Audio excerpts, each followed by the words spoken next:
অন্ন, বস্ত্র, বাসস্থান, চিকিৎসা, সেই মৌলিক অধিকার নিয়ে বাংলাদেশ এই 4টি মৌলিক অধিকার নিয়ে গঠিত হয়েছিল একটি সংবিধান। সেই সংবিধানের মাধ্যমে বাংলাদেশ আজ পর্যন্ত সচল। কিন্তু দুঃখজনক বিষয় হচ্ছে, যে গভর্নমেন্টই আসুক সরকারে, রাষ্ট্র পরিচালনার দায়িত্বে আসুক না কেন, কিন্তু চিকিৎসকদের কাছে, ডাক্তারদের কাছে অসহায় বোধ হয়ে যায় বাংলাদেশ সরকার। এর কারণ হচ্ছে, বাংলাদেশের প্রত্যেকটি সরকারি যে কয়টি মেডিকেল কলেজ আছে, যেখানে ডাক্তার তৈরি হয়, যেখানে মানুষ চিকিৎসার জন্য যায়, সেখানে সেবা পাওয়ার আশা করে সেই শিক্ষিত নামের কলঙ্কিত ডাক্তারদের জন্য বাংলাদেশের সাংবিধানিক যে মৌলিক অধিকার চিকিৎসা, সেই চিকিৎসা থেকে মানুষ বঞ্চিত হচ্ছে। আমার সুস্পষ্ট কথা, আমি কাউকে ভয় করে কথা বলি না, কাউকে তেল মারার জন্য আমি কোনো কথা বলি না। আমার স্পষ্ট কথা, যে সরকারই আসুক, বাংলাদেশের প্রত্যেকটি সরকারি মেডিকেল কলেজে এমন কোনো জিনিসের কোনো অভাব নেই। প্রত্যেকটি মেডিকেল কলেজে একজন প্রফেসর যখন গাড়ি থেকে নামবে, তারপর তাকে সিকিউরিটি দিয়ে নিয়ে তাকে তার কামরায় বসানো হয়। প্রথমেই স্যালুট দেওয়া হয়, তারপর তাকে হুইসেল দিয়ে, বাঁশি দিয়ে তার কামরায় নিয়ে যায় আনসার বাহিনীরা। তারপর যারা সহকারী ডাক্তারগুলো আছেন, তারা আসলেই আমি কি বলবো, তারা যখন সরকারি কোনো হাসপাতালে রুগী দেখেন, তখন সাধারণ জনগণের সাথে, সাধারণ ভুক্তভোগী রুগীদের সাথে যেভাবে ব্যবহার করেন, এটা আমি শিক্ষিত সমাজের মানুষ মনে করছি না। একজন ডাক্তার, তাকে ভগবান মনে করে ভুক্তভোগী চিকিৎসা পাওয়া লোকগুলা। একজন ডাক্তার তার পেশা দিয়ে সে জান্নাতে যেতে পারবে, কিন্তু তাদের বাহানা দেখলে, তাদের অভিনয় দেখলে, তাদেরকে একটি কথা বলার জন্য 5 ঘন্টা দাঁড়িয়ে থাকতে হয়। এটা হচ্ছে বাংলাদেশের ডাক্তার।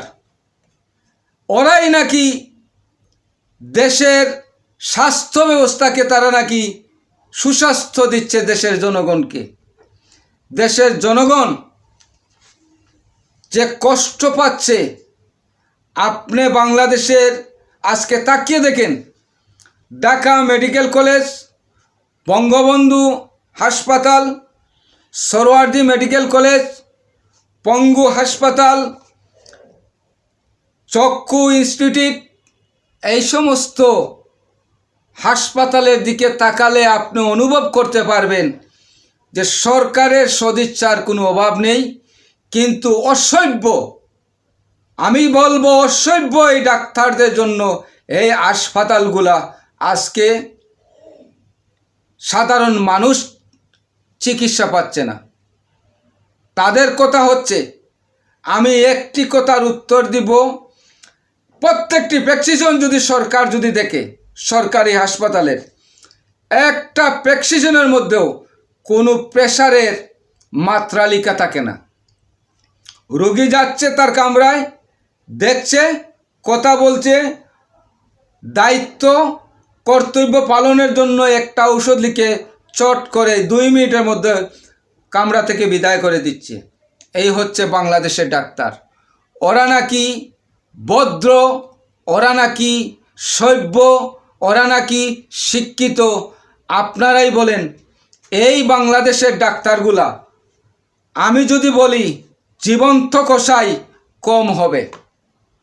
এই ডাক্তার অসভ্যর চেয়ে অসভ্য। এদেরকে সরকার চাকরি দিচ্ছে, তাদেরকে লক্ষ লক্ষ টাকা বেতন দিচ্ছে, গাড়ি দিচ্ছে, ফ্ল্যাট দিচ্ছে, সব কিছু দিচ্ছে, কোনো কিছুর অভাব নেই, সরকারি সকল সুবিধা বহন করছে, কিন্তু জনগণের কোনো কাজে আসছে না। আমি আহ্বান করব স্বাস্থ্যমন্ত্রীকে, দয়া করে এই কোটি কোটি টাকা বরাদ্দ না দিয়ে এদেরকে আপনারা সরকারের পক্ষ থেকে যা যা সুবিধা আছেন সব কেড়ে নিন। জনগণের টাকা নষ্ট হচ্ছে, ওই টাকা এখানে যদি ব্যবহার না করে অন্য কোনো খাতে যদি সরকার যদি টাকা ব্যয় করে, আমি মনে করব জনগণের উপকার। সরকারি হাসপাতালে গেলে 10 টাকা 20 টাকা দিয়ে টিকিট করে যদি সাধারণ জনগণ সুচিকিৎসা না পায়, তাহলে হাসপাতাল রাখার কোনো মানে নাই। বেসরকারি ডাক্তারের কাছে, ওই ডাক্তারের কাছে প্রাইভেটে রোগী দেখাতে হচ্ছে, যখন দেখানো হয় পাখির মতো কথা বলতে, তাহলে হাসপাতাল রাখার কোনো মানে নাই। দয়া করে ওই সমস্ত হাসপাতাল বন্ধ করে দেওয়া হোক, এই সমস্ত হাসপাতাল থেকে বরাদ্দ বন্ধ করে দেওয়া হোক। সরকার যদি গোপনে তদন্ত করে চোর আর চোর ধরে ফেলবে। একটা চোর নয়, হাজার হাজার চোর আছে এই মেডিকেল কলেজে। আপনাকে আমি দেখাবো, প্রমাণ দেব। এই পঙ্গু হাসপাতালের ডাক্তারগুলা যখন সরকারি কামরায় গিয়ে বসে, রোগীর সাথে তো আচরণ ভালো করে না, মনে হয় তারা বাংলাদেশের কোনো নবাবজাদার সন্তান। আমরা জানি কিছু কিছু ডাক্তার আছে রিক্সার ড্রাইভারের পোলা, কিছু ডাক্তার আছে কলেজে ভাত পায় নাই, পচা বাসি ভাত খেয়ে তারা ডাক্তার হয়েছে।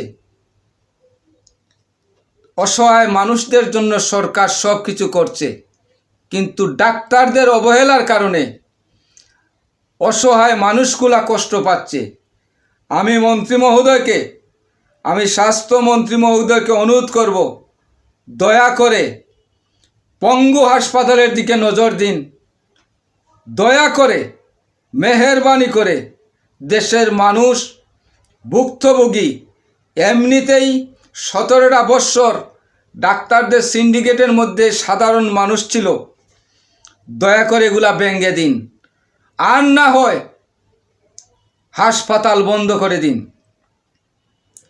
প্রাইভেটে যখন একজন রুগী দেখাবে, প্রাইভেটে যদি চিকিৎসা নিতে হয়, তাহলে সরকারি হাসপাতালের কোনো মানে হয় না। সরকারের কোষাগার থেকে কোটি কোটি টাকা এখানে বরাদ্দ দেওয়ার কোনো মানে হয় না। সরকারের সদিচ্ছার কোনো অভাব নেই, স্বাস্থ্যমন্ত্রীর কোনো ব্যর্থতা নেই, প্রধানমন্ত্রীর কোনো ব্যর্থতা নেই। ব্যর্থ হচ্ছে কৌশলীয়রা।